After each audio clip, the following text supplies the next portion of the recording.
Milton a touché terre mercredi soir le long de la côte ouest de la Floride, près de la ville de Sarasota, accompagné de vents à 205 km/h.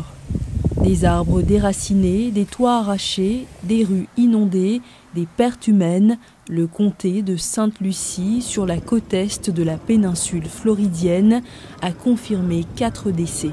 Mon père est maintenant dans sa maison, mais il avait reçu 1 mètre d'eau lors de l'ouragan Ian.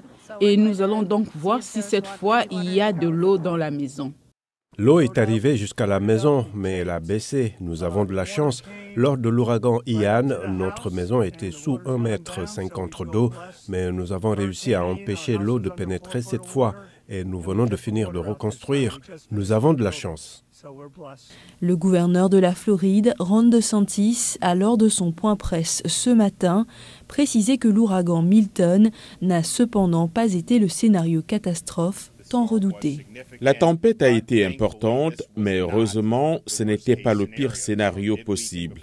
La tempête s'est affaiblie avant de toucher terre et le déferlement n'a pas été aussi dévastateur que celui observé lors de l'ouragan Helen. À l'heure actuelle, il semble que le comté de Sarasota ait été le plus affecté, avec une onde de tempête entre 8 et 10 pieds. Rappelez-vous, avec Helen, nous avons eu 15 à 20 pieds dans le comté de Taylor.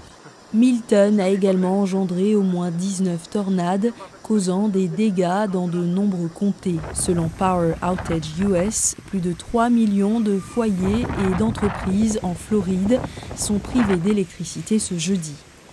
Les vents ont déchiré la toile qui recouvre le toit du Tropicana Stadium, siège de la franchise des Tampa Bay Rays de la Ligue américaine de baseball. Le Tropicana Field est une zone régulièrement affectée par ce genre de choses. Le toit de ce terrain n'est pas conçu pour résister à des vents aussi forts que ceux de Milton, mais plutôt à des vents de 170 km/h. Lorsqu'il est devenu clair qu'un phénomène de cette ampleur allait se produire à proximité, tout a été redéployé hors du Tropicana Stadium. Rétrogradé mercredi en fin de journée en catégorie 3 sur 5, l'ouragan Milton a encore diminué de puissance en ouragan de catégorie 1, mais enregistre jusqu'à présent des vents puissants. La Floride, 3e État le plus peuplé du pays, attirant de nombreux touristes, est habituée aux ouragans, mais la récurrence et l'intensification de ce phénomène climatique inquiètent de plus en plus les scientifiques.